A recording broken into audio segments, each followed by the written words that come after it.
नमस्कार। Offbeat one में आपका स्वागत है। मैं संजय उपाध्याय। बेहतर पता होगा और शायद आप इंटरेस्टेड भी होंगे पॉलिटिक्स, बिहार की पॉलिटिक्स और इलेक्शन। कहा जाता है कि बिहार में पॉलिटिक्स हर कोई जानता है और हर कोई मजा लेता है पॉलिटिक्स का। चौक चौराहे पर सरकार का बनना बिगाड़ना भी एक मीथ के रूप में, यहाँ तक कि हिंसा तक हो जाती है वाद विवाद करते हुए। अभी मैं बात कर रहा हूँ इसी इलेक्शन और पॉलिटिक्स का। प्रशांत किशोर की धमक में तो खैर बहुत पुरानी है, क्योंकि यहीं वो जन्म ही लिए। लेकिन ये पॉलिटिकल स्टेप जो उनका है, राजनीतिक धमक, जो इससे पार्टियां परेशान हो गई। और ख़ास करके जब उन्होंने 51 प्रत्याशियों की सूची जारी की, उसके बाद तो सबके होश फाख्ता हो गए।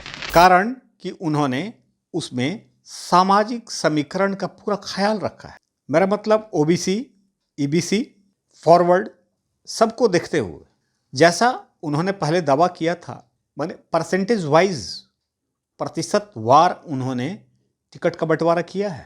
ये फर्स्ट फेज का था 51 का, अभी और शेष है उनका।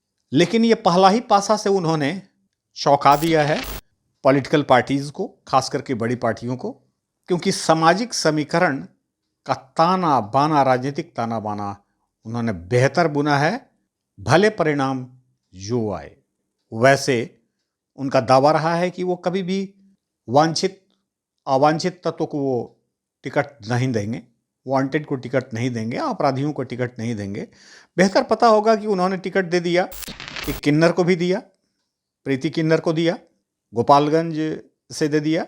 देश में एक स्थान रखने वाले अधिवक्ता, कानूनविद वाईबी गिरी को टिकट मिल गया, रितेश पांडे को मिला, और जननायक कर्पूरी ठाकुर की पोती को भी उन्होंने दिया। लगभग बेदाग छवि के लोगों को उन्होंने टिकट दिया है। ऐसी जानकारी मिली है कि सबका रिकॉर्ड उन्होंने मंगवा लिया था, रिकॉर्ड प्रोफाइल मंगवा लिया था। नेचुरल है, वो तो हर पार्टियां करती हैं। प्रशांत किशोर का स्क्रीनिंग इसमें और शॉर्ट लिस्टिंग इसमें कुछ ज़्यादा ही हुआ, और यही कारण है कि उन्होंने केसी सिन्हा, जो मैथमेटिशियन, उनको भी उन्होंने टिकट दिया।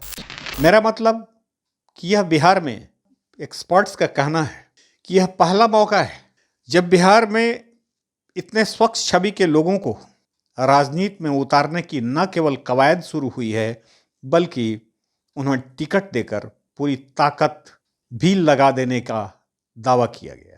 और उन्होंने जो सामाजिक समीकरण को ध्यान में रखा है, ईबीसी, ओबीसी, खास करके जनप्रतिनिधियों को भी उन्होंने, जो पंचायत स्तर के जनप्रतिनिधि हैं, उनको भी उन्होंने मौका दिया है।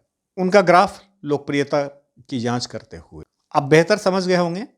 एनालिसिस जो चल रहा है उस पर मैं बहुत कुछ नहीं कहूँगा, ढेर सारी चैनल चला रहे हैं। लेकिन अब वो टिकट देते भी तो किसको देते? या तो किसी जाति के व्यक्ति को देते या किसी धर्म के व्यक्ति को देते, क्योंकि यह पहचान बिहार की नहीं बल्कि इस देश की है, भारतीय उपमहाद्वीप की है। जो बच्चा जन्म लेगा या तो कोई जाति में लेगा या कोई धर्म में लेगा। तो नेचुरली उन्होंने जो कुछ भी किया है वो बड़ा सोच समझकर एक समीकरण के तहत उन्होंने किया है।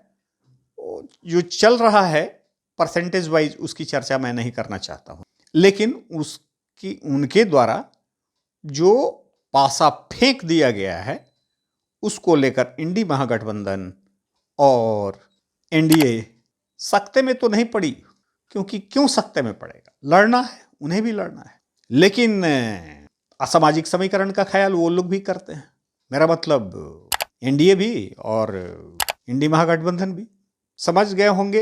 अब इस पर बहुत कुछ मैं नहीं कहूँगा, लेकिन अब तक जो उन्होंने दिए वो स्वच्छ छवि के लोगों को उन्होंने दिया है और इमिनेंट लोगों को उन्होंने टिकट दिया। ये उनके द्वारा फेंका गया एक वैसा पासा है जिसकी चर्चा एनडीए में भी हो रही है और इंडी महागठबंधन में भी। बहरहाल तब तक के लिए हमको आप अनुमति दें, मैं फिर आपसे मिलूँगा। खबर अच्छी लगे तो बटन दबाएं, शेयर करें, सब्सक्राइब भी करें, इससे मुझे खुशी होगी।